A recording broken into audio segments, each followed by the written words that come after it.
No perdemos más tiempo. Es el coordinador del Frente Amplio, Ricardo Ehrlich. ¿Cómo le va? Un placer de verdad que nos acompañe en este día. Bueno, buenas tardes, es un gusto estar con ustedes. No, por favor. Además, la verdad que, bueno, antes que coordinador del Frente Amplio, es un gran científico, es un hombre que además fue intendente, es una persona con la que podríamos hablar de muchísimos temas, pero, y además, bueno, muy humilde porque ya está haciendo con la cabeza que no es tanto, pero sí, es así. Ehrlich, qué momento particular además para agarrar esto, ¿no?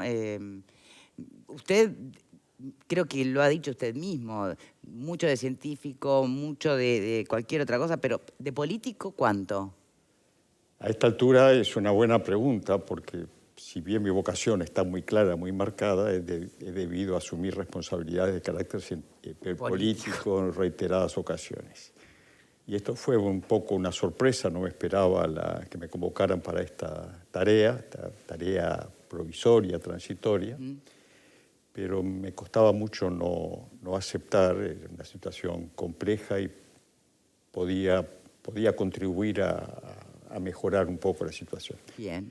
Y me encontré con situaciones bien interesantes con las que podemos conversar sin duda. Bueno, es que justamente por eso la razón también de invitarlo, ¿no? A tratar o intentar hacer un análisis del estado de situación del Frente Amplio como oposición hoy, como fuerza política enorme, indiscutiblemente, pero que está además en una coyuntura interesantísima porque tiene la famosa autocrítica pendiente o en proceso, la juntada de las firmas, el referéndum, la elección de presidente.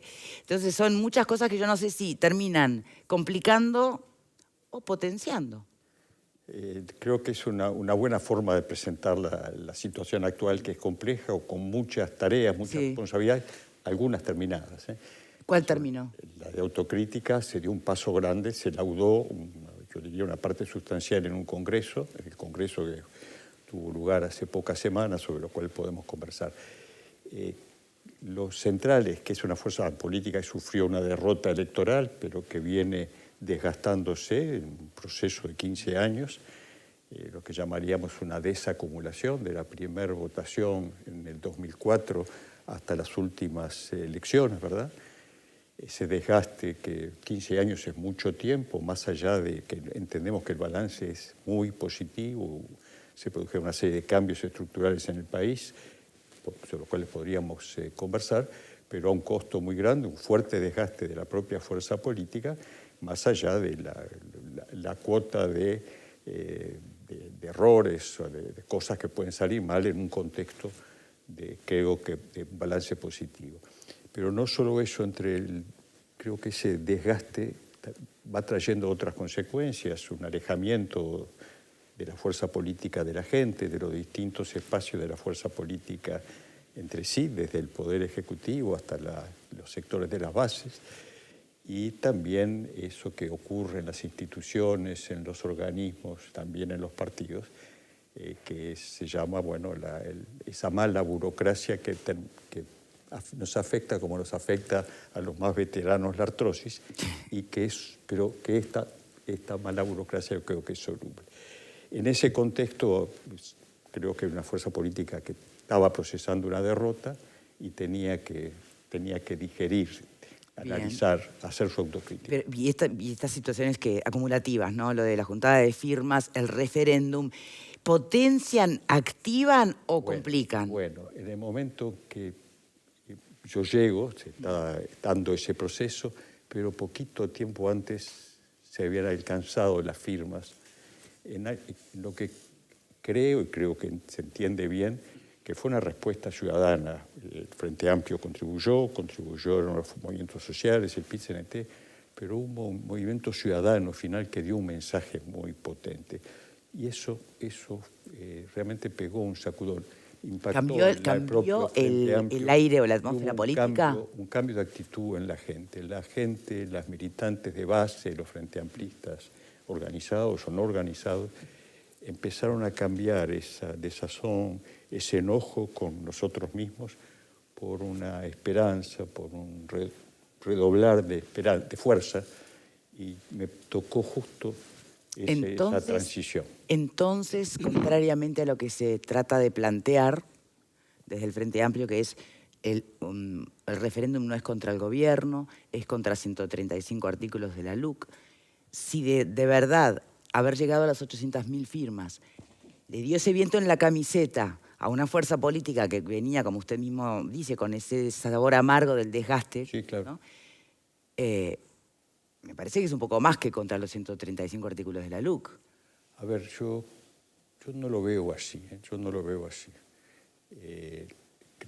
Dije bien lo que entendía y creo que se comparte dentro del Frente Amplio, que esa respuesta, ese esfuerzo en la recolección de firmas fue mucho más que el Frente Amplio.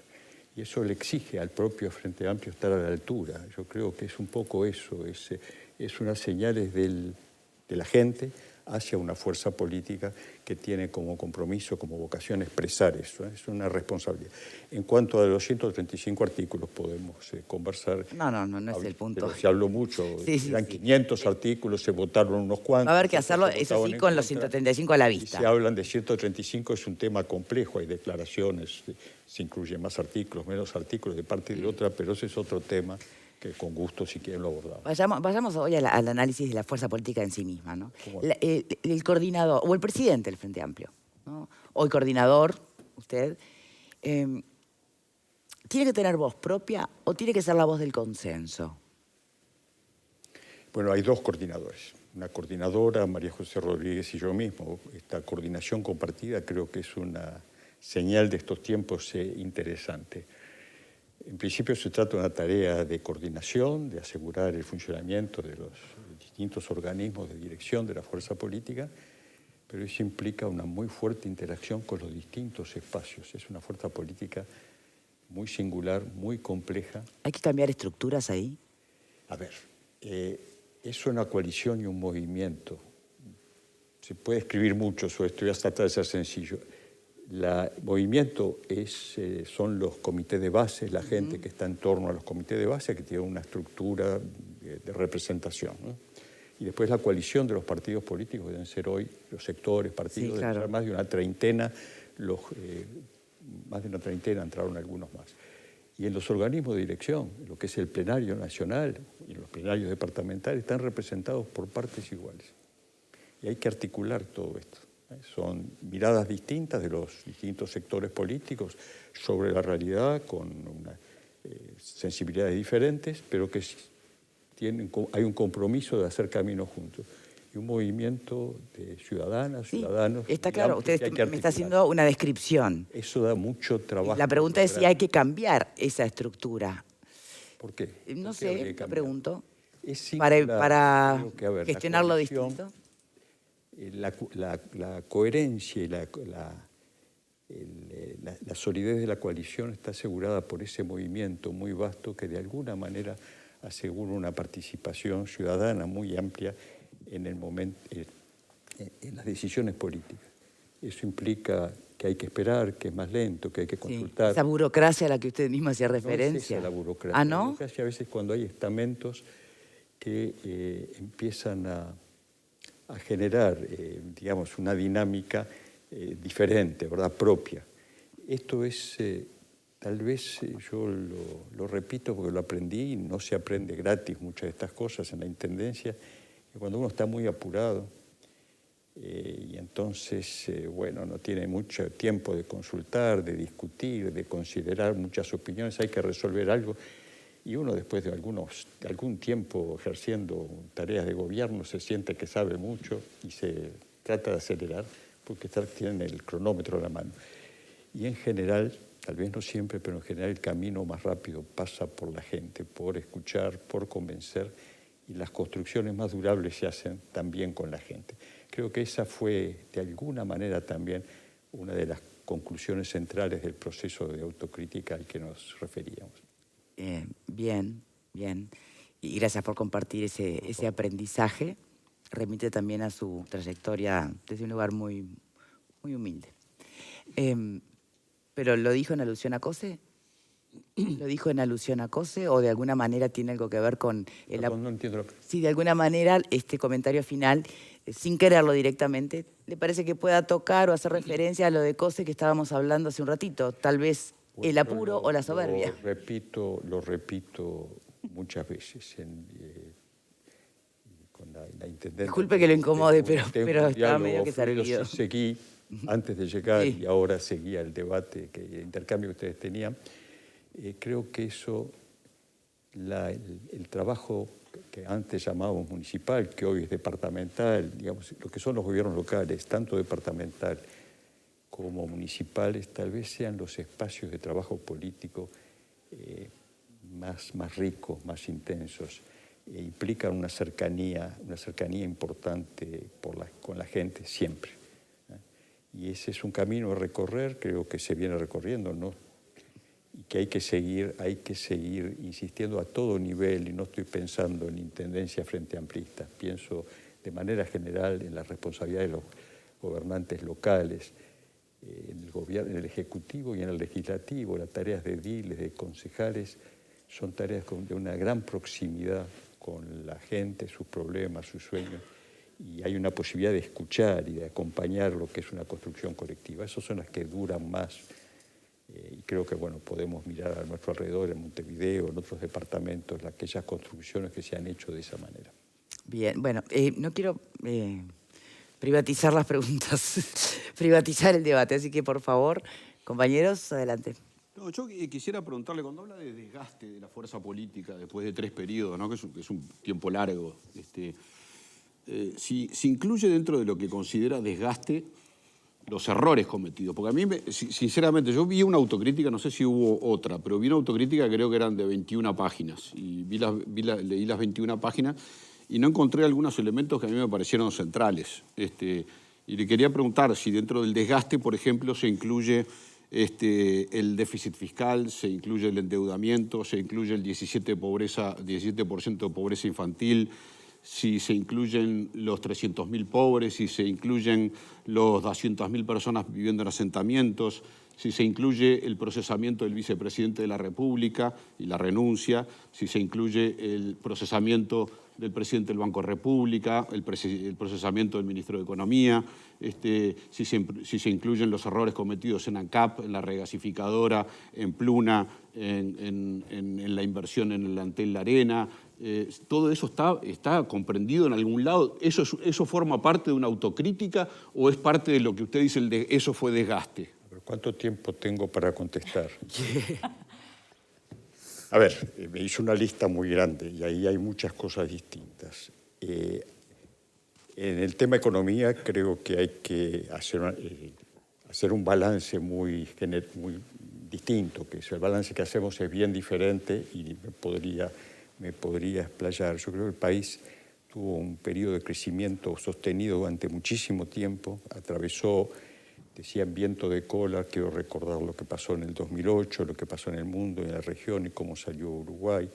En todo lo que usted refiere a infraestructura, pienso en todo lo que se construyó como infraestructura que hoy soporta al país de hoy, en una cantidad de que han habido de algunos de esos aspectos que no salieron como se esperaba. Le recuerdo que hablemos de energía, por ejemplo. El tema energía fue uno de los que se convocó a un acuerdo nacional, que usted recordará. Y ahí hubo una cantidad de aspectos y se logró cambiar la matriz energética. Eso posibilita una serie de datos que hoy se están compartiendo en la información sobre el balance de algunas de las empresas. También implica el tema de la regasificadora. Perdón, porque pero puede ser muy extensa la respuesta. Y entonces, la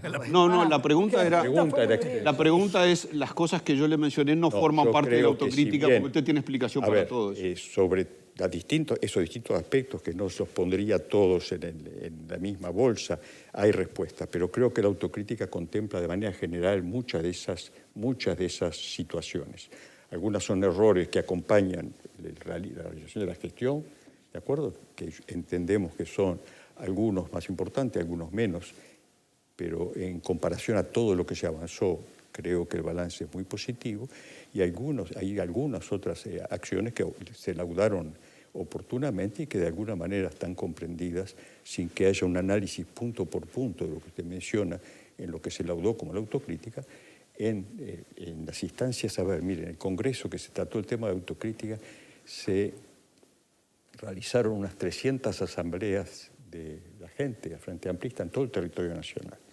Los congresos del Frente Amplio son congresos de comité de base. Esencialmente los sectores son minorías, o sea que se expresa la gente. Es esa voz la que va a llegar.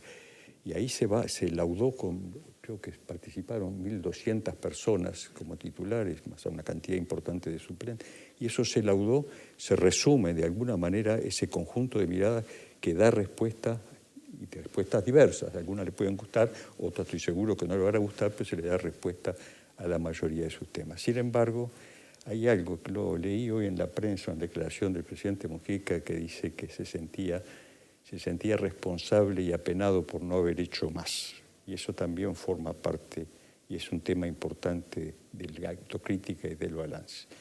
Lo que nos sentimos es que teníamos que haber hecho más. Bueno, hay quien le dice que por suerte no hizo más, porque con los errores que cometió, si hubiera hecho más, los errores hubieran sido ahí más. es donde la puja... Estamos en una democracia donde tenemos opiniones Claro.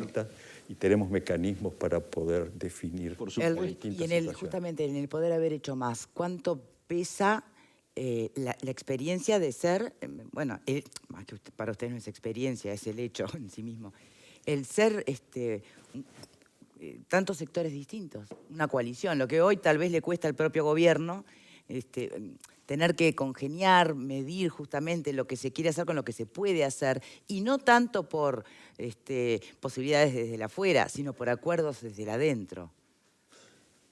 Eso sin duda condiciona a veces la respuesta, la rapidez de la respuesta, y al mismo tiempo asegura una diversidad de miradas que permite disminuir los errores, ajustar, encontrar un camino de mayor consenso, no solo para la fuerza política, sino para el país. Necesariamente hay una diversidad de miradas, como diversidad de miradas hay en la propia sociedad. Los partidos, las fuerzas políticas, de alguna manera, deben expresar a la sociedad en su diversidad. Y el Frente Amplio, digamos, tiene una propuesta, un programa que marca un camino a compartir por vastos sectores diversos de la sociedad. Y esa propia diversidad se expresa, por un lado en la coalición y por otro lado en el movimiento del Frente Amplio. Que es difícil articular, no tengo ninguna duda, pero al mismo tiempo es una riqueza importante. Alfredo. Sí, yo creo que la autocrítica tiene muchas puntas a tocar, pero creo que una de las puntas donde fracasa con total éxito es en el tema de la estructura interna, porque con la idea inicial de coalición y movimiento, que es verdad, la estructura hoy responde a lo que fue otrora el Frente Amplio. Cuando se hace esta estructura, el Frente Amplio tenía una parte de movimiento muchísimo más importante que la que tiene hoy. Tú acabas de decir que hubo 300 asambleas, o sea que 300 comités de base más o menos que funcionaron, un promedio de 20 personas por comité de base, son 6.000 personas, que son los que discuten. Yo calculo que la militancia frente amplista de todos los grupos políticos incluye más o menos 10.000 personas, que son las que discuten, participan en la asamblea, etcétera, y luego van algunos delegados al Congreso, 1.000 delegados más o menos al Congreso, se elige, pero es muy poco representativa la estructura de lo que es la realidad hoy. Y las últimas elecciones, el 5 de diciembre tenemos elecciones de presidente, las últimas elecciones se ha ido bajando. 94.000 fueron las últimas elecciones, después de haber tenido casi 170 en las previas.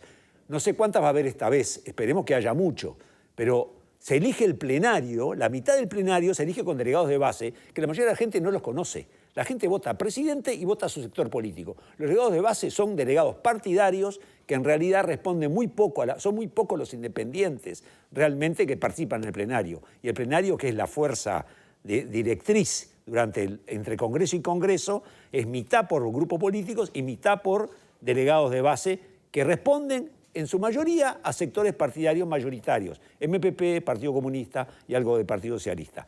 La elección del Frente Amplio, que tuvo 1 millón y pico de votos, muestra otras características muy diferentes a lo que es la estructura. Creo que ahí el Frente sigue rengueando y mantiene un status quo que no responde a la realidad, Ricardo. Y todo el mundo sabe que es una cuestión militancia, de un ser no duro, pero que muchos frente amplistas estamos por fuera de esa estructura, siendo tan o más frente amplistas que muchos de los que están en la estructura, ¿no? ¿Cómo se soluciona ese tema? A ver, nuevamente hay muchas preguntas y Sí, muchas y afirmaciones. Yo tal vez comparta una parte de las afirmaciones que los pongo bajo ese rubro, bajo esa etiqueta que llamaba desgaste, que explica una buena parte de eso. Coincidimos plenamente en que la mayor riqueza es ese movimiento, esa diversidad que asegura una fuerte participación. Lo que estoy viendo es cambios importantes, un rejuvenecimiento no solo en edad, sino rejuvenecimiento en ideas, en fuerza, y contradicciones que a veces pueden tener militantes con simpatías por un sector político, por otro, y que están su actividad es con el movimiento, con las bases, que entran en contradicción con las posiciones de su propio sector. Cada vez más lo observo eso, y eso es una riqueza, tienen un valor enorme. Yo diría que en este momento lo que percibo es que el movimiento de bases Interior, Montevideo, realiza un aporte singular en las instancias de gobierno, como lo manifestaron en el Congreso, que muchas veces no acompaña o que es diferente al camino que podían elegir sectores transitoriamente o coyunturalmente mayoritarios o no. Si tú me preguntas si ese es un gran desafío lo que te dijiste, yo te diría que es uno de los desafíos mayores.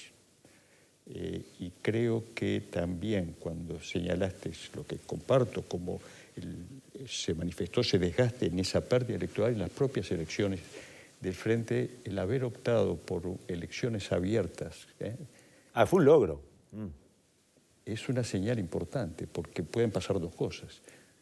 Que se vote igual o menos que en los periodos anteriores, lo cual va a haber que asumirlo con responsabilidad, pero no va a ser duro, o que la respuesta sea distinta. Pero me parece que también es una respuesta a lo que se sentía que solicitaba la gente, la ciudadanía, que se cercana al Frente de alguna manera, y que de pronto no eran militantes orgánicos de las estructuras, bases o movimientos.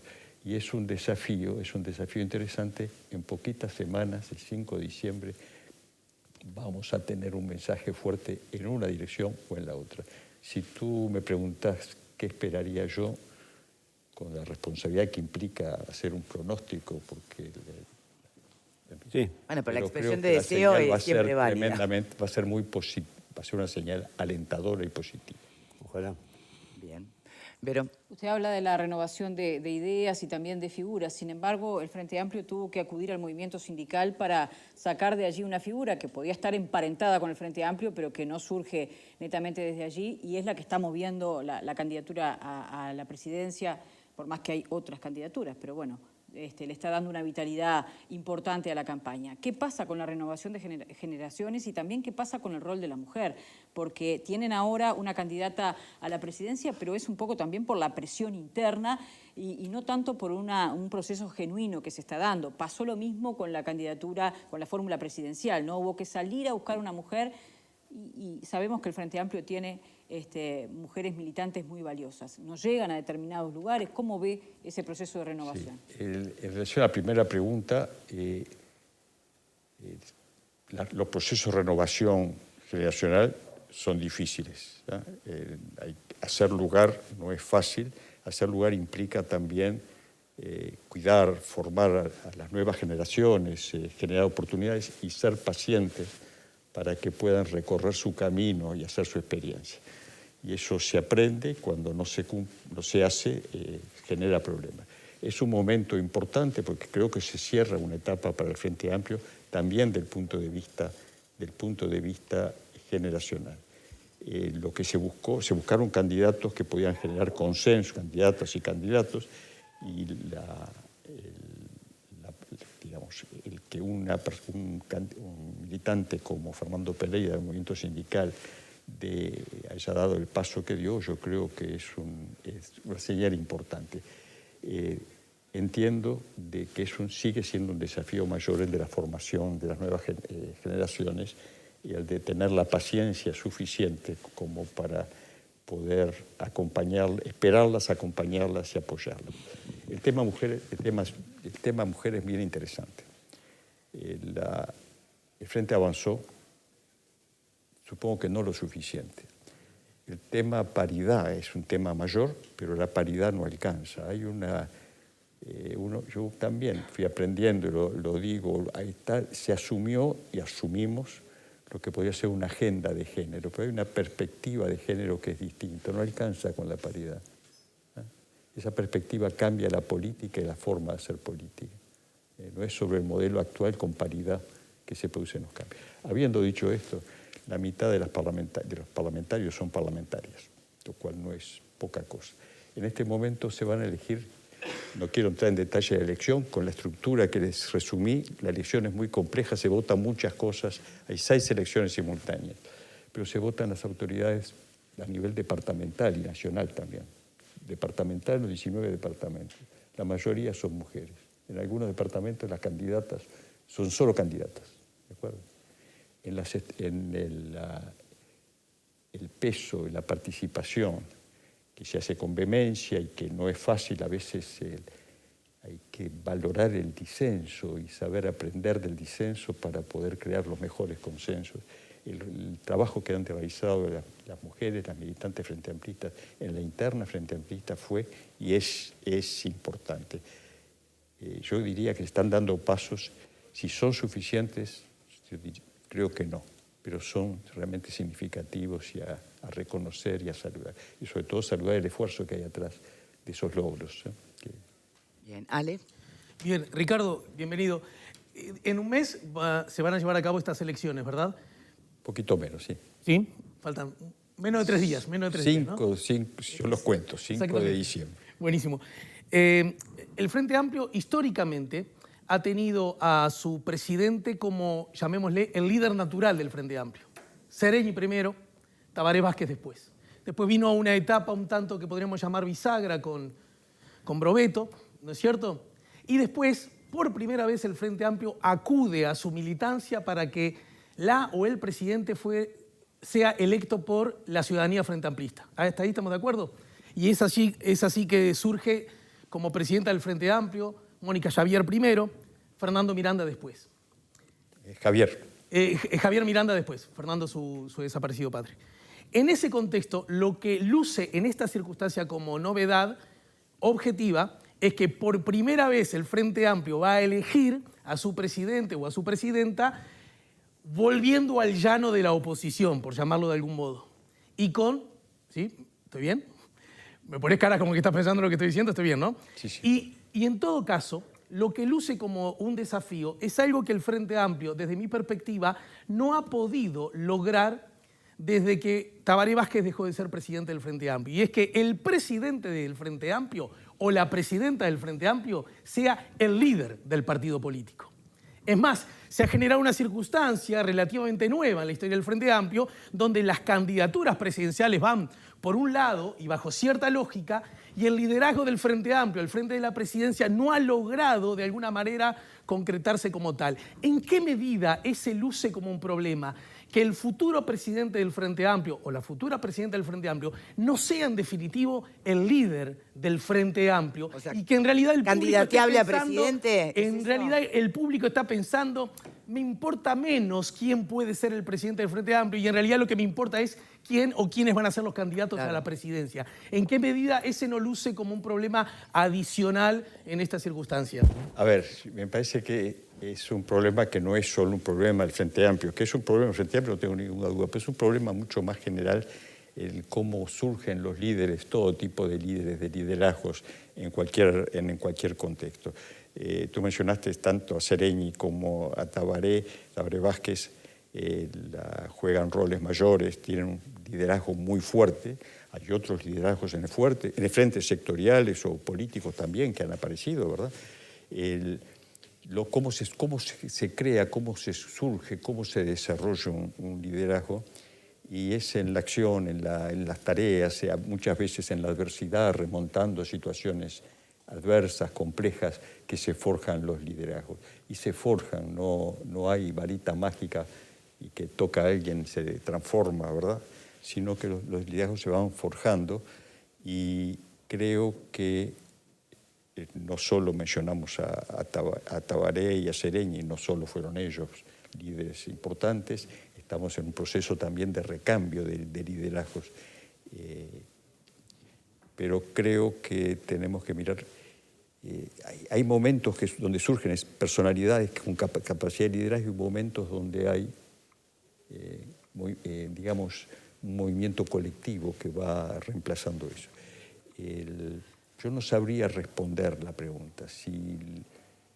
Vamos a ver que los tres candidatos y los dos candidatos van a dar su medida, ya sea el que salga electo o que salga electo y los otros, y seguramente vayan apareciendo otros liderazgos con características distintas, propias. Y también es un tiempo complejo para ciertos liderazgos. Miremos a nivel internacional las figuras que aparecen y creo que son tiempos donde la reflexión y la pregunta que tú haces nos la tendríamos que dar en un contexto mayor y de mayor profundidad y no solo coyuntural.